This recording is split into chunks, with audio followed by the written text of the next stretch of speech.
morning and welcome to Unity Spiritual Center, and welcome to our online community as well. This morning, we continue on our 12-week journey into our 12 powers. The 12 powers finds its foundational teachings in the study from Charles Fillmore, The 12 Powers of Man, which I call the 12 Powers of Mankind. But being published in 1930, we honor his language of his day. I don't have to like it, but I will honor it. And so, it's true unity, isn't it? Well, the study of the 12 powers in its entirety is such a rich and deep study. There's so much more to it than what we have time to explore and share on a Sunday morning and in Wednesday explorations. And so we're just going to touch on the topic, the location of the area of the body, and the color that is associated with each of these topics. We're not going to get into the apostle and the 12 tribes of Israel and the healing color stone, although I strongly encourage that in your spare time, you study the depth of this teaching. It's fascinating stuff.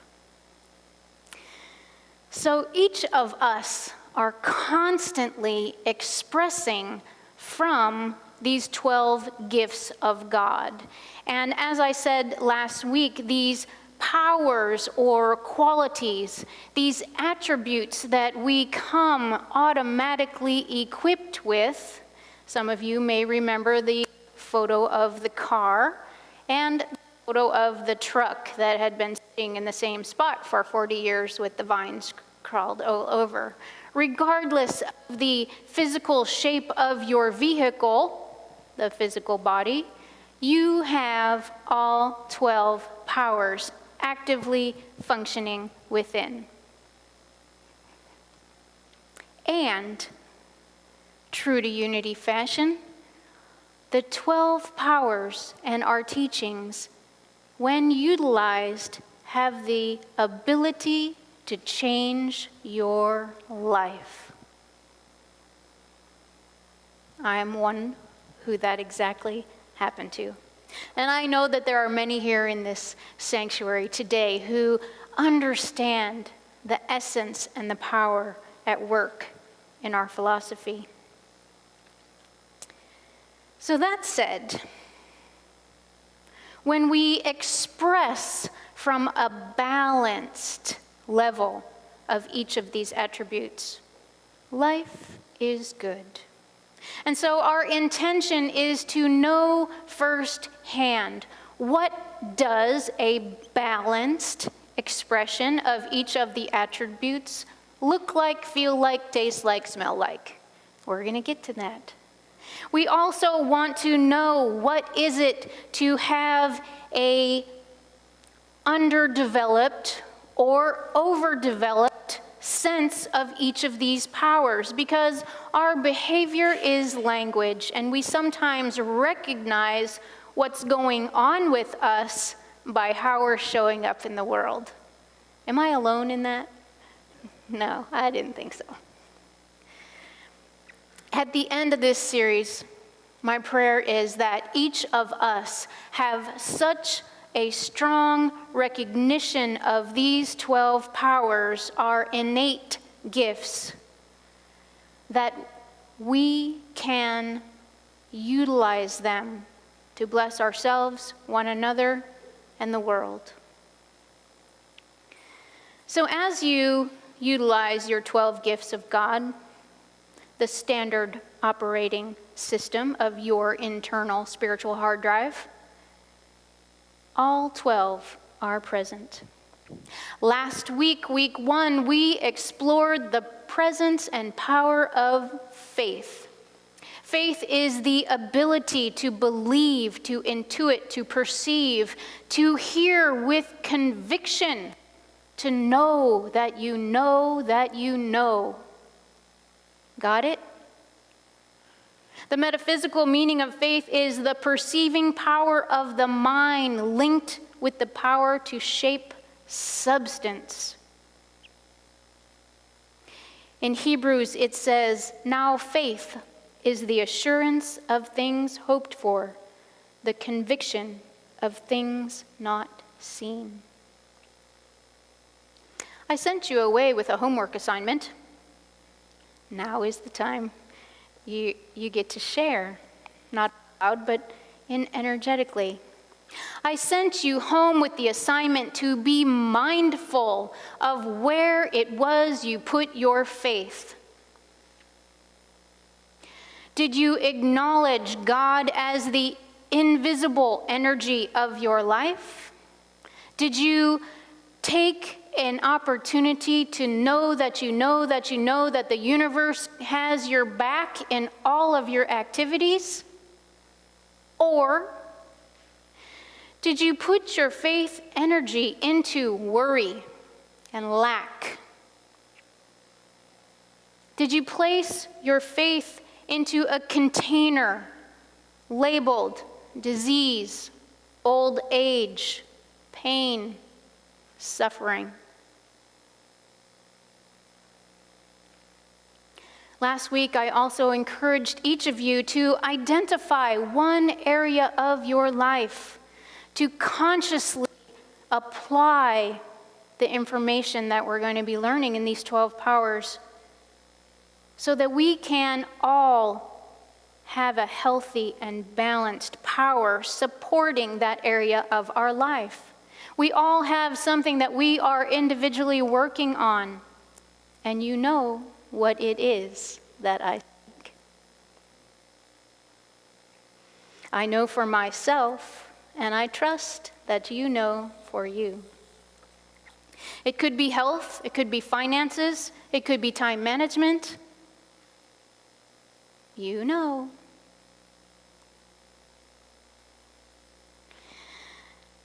So as we choose mindfully to balance these gifts of God and implement our innate powers and abilities, we bless our life experience.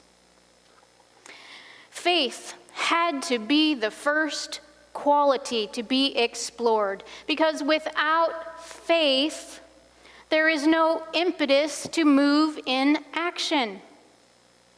There's no foundation of personal spiritual programming. There's no impetus to pray on a daily basis, to read the daily word, or whatever spiritual literature speaks to your heart and soul. Faith is our ability to see the unseen. And today we introduce strength, because faith needs to be strengthened. There is never anything that cannot be overcome if our faith is not strengthened. It all comes back to faith. I also said last week that all of these powers work together in an integral whole. We're learning about them one by one, but they all work together. And so our faith must be continually strengthened, and our strength must be inspired by faith so that we can move into right action when we're called to do so. In a spiritual way, it is our strength that enables us to be persistent in our prayer practice. Unity principle number 4. In that way, we build a stronger and stronger and stronger ability to embrace our faith and utilize it when we need. The person who depends on physical strength alone, like this young man in the photograph, will be constantly challenged by others of the same ego-based mindset that says it is my physical strength that will take all that I need. Keyword take. When mental strength alone is pitted against another strong mind, we know that it also becomes a test of human will and fortitude strengthened by ego alone that will be involved in that battle. They too will lose to the stronger mental capacity. It is only the spiritual strength that will become non-resistant and triumphant in all your activities. The spiritual strength, the power of God alive and at work within you. Each of you, I trust, have experienced a time in your life when you have felt strong and capable, solid and grounded. And the activities of your world have been strong and filled with power and have flowed with confidence. You each have had that experience by now. And it is the strength of God that is flowing in and through you at that time to have those sensations and that experience. At that time when you are strong and stable, life experiences that come at you are nothing more than a pesky fly that you can swat away. We have a lot of those here in Florida, from what I'm learning. Bright yellow in color, no less. Just swat those instances away and say, my God is bigger than you, fly. So our strength is the ability to endure, to stay the course, to persevere. It's about being persistent and following through. The metaphysical meaning of strength, according to Charles Fillmore, co-founder of Unity, is that the energy of God, the freedom from weakness, the stability of character, it is power to withstand temptation, the capacity to accomplish that which you have in your mind. So strength is physical, mental, emotional, and spiritual. But all strength has its origins in spirit. And only through our thought and word do they manifest. In the second book of Samuel, chapter 22, it clearly states that the source of our strength is God. Now, this is a long passage by David, and he came to this place in overcoming all these trials where he sang praises to the Lord, because he was delivered from his enemies and he was delivered from the hand of Saul. It's a very lengthy passage, but the sum of it is God who arms me with strength and keeps my way secure. He knew through overcoming all of those repeated trials in his life that the essence and presence of God was his saving grace. That's the source of his strength. So it's important for us to know our source, especially when we are in time of meditation and prayer, when we take the time to focus on the physical location of each of these powers, the physical location of your power center of strength is in the small of your back. I've been told by my chiropractor, do not use your lower back as a crane. I hope many of you have also heard this wisdom. That's the first thing I think of when I think of the small of my back. We know that when we strengthen our inner and outer core in our in our lower belly and lower back, we strengthen all of our physical being. It is proven that if we strengthen that area of our physical core, all of us gains health.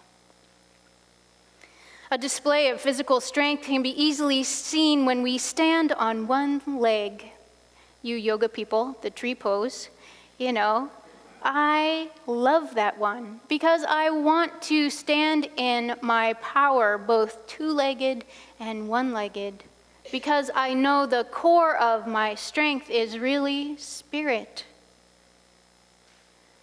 But when you each individually even visualize yourself standing on one leg, can a gentle breeze or that fly going by you, will it knock you over? Will you fall to the ground like a tree? You must ask yourself, do the winds of mental and emotional and financial insecurity topple that tree, or do you stand in the power of strength at the core of your being, knowing it is God? Where is your faith?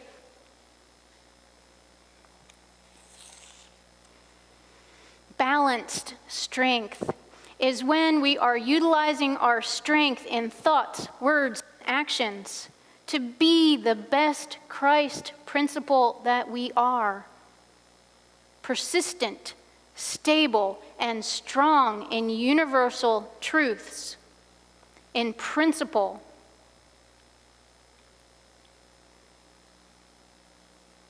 In our higher power.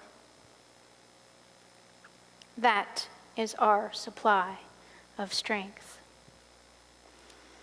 And so it's important to know also when our strength is overdeveloped. You want to know how it shows up, don't you?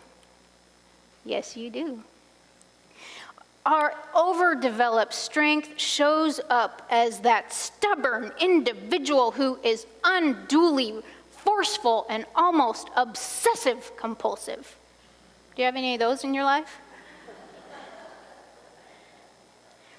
This person possibly has a very rigid stance, like one of those toy action figures that the kids have in the hall. They don't move, but they're very stable in their structure. An individual with an overdeveloped strength may just forge ahead with a plan, even though everyone else in the room can see the futility of the project, knowing that it's just a lost cause. But nope, there they go, off with their project. You know these people, I can tell by your laughter. When your strength is underdeveloped, it shows up in the inability to stick with a project or a goal. We feel weak, both in mind and body, and we're unable to decide. We're very wishy-washy. Our stability is unstable. It's insecure. It's weak. It's also, it shows up this way when we are either in overwhelm or we're agitated. Yes, I see a lot of nodding heads there. This person may appear both hot and cold or flighty, forgetful. They float around like one unfinished project and thought and activity to the next, like a little butterfly in the garden. I've seen you all get distracted when you see the little butterfly in the garden. Yeah. So we know the type of person that displays an underdeveloped sense of strength. Our strength in the power of God is critical for us each and every day. It's hard to stand for something when we don't know what we think and feel and believe about it. When our faith and our strength are in alignment, we are true. We stand in our power, and it is easy to do the right thing. You know the right thing, the one your spirit says, oh yeah, that's the right thing. There's countless opportunities to be in that spiritual power, to take a stand for what you believe to be true, and work toward the manifestation of that vision. Doesn't have to be done in a belligerent way, although I'm sure you've all witnessed that. But taking a stand is also knowing when to say no. Knowing when to say no to the bullies in your life, and when to say no to the lack of civility that we sometimes experience in society. It takes our God strength activated to do exactly that. Here, our vision statement says we are taking a stand to co-create a harmonious world that works for all. We say that every week. And so if that is our decision and goal, both individually and collectively, how are you each making a contribution to that vision, to that statement that we have claimed as our truth? I want to hear, because I want to support you in doing it. I want the community to come together to support you in doing it. We accomplish oh so much more together and not by ourselves. One of the ways that the unity movement as a whole is taking a stand in the world is through our collective expressions, through our statement of peace in our lifetime, our statement of diversity, our statement for social action, and our statement of purpose for the care of the earth. Some of these are printed and posted around the building. Others are on our website. And as Unity Worldwide Ministries creates anew, as they did most recently, they too will be added to our consciousness and expression. They encourage each individual center to strive to practicing a balanced expression of all of these statements, living into them within the community of which they live. That is our goal. Locally, one of the ways this unity takes a stand is to participate in the Interfaith Harmony Council. We take a stand to support our brothers and sisters in faith, whether that faith be Jewish, Christian, Buddhist, Hindu, or Muslim. We take a stand. Unity Spiritual Center of Panama City, along with other denominations locally, take a stand for the oneness that we teach in our faith, that is exemplified in the golden rule that hangs in the foyer from Matthew chapter 7. Do unto others as you would have them do unto you.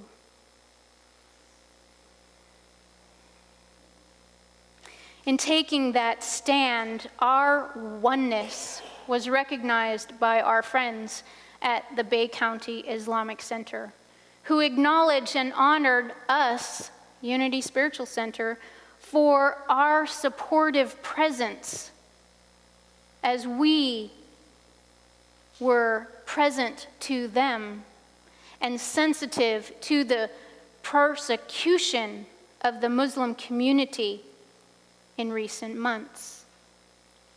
And so they, at their Sharing Ramadan dinner, honored us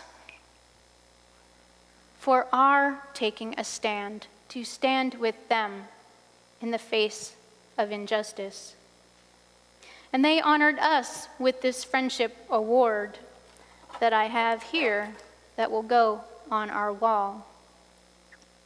It says, Sharing Ramadan Friendship Award is presented to Unity Spiritual Center of Panama City for your unwavering support and solidarity. We are grateful for your friendship and blessed to have you by our side, the Bay County Islamic Society. They are the ones being persecuted, and they give the olive branch of friendship and faith to others. It's amazing. All we did was show up to say, you do not stand alone.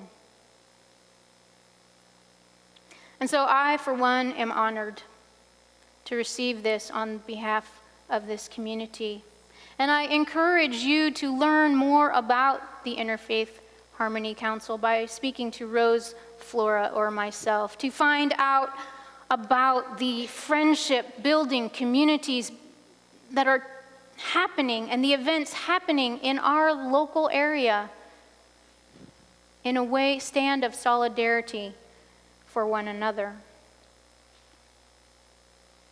So they have had to stand in their spiritual strength, and we stood in our spiritual strength next to them, and friendship was born. I'm grateful. So the question comes for each of us.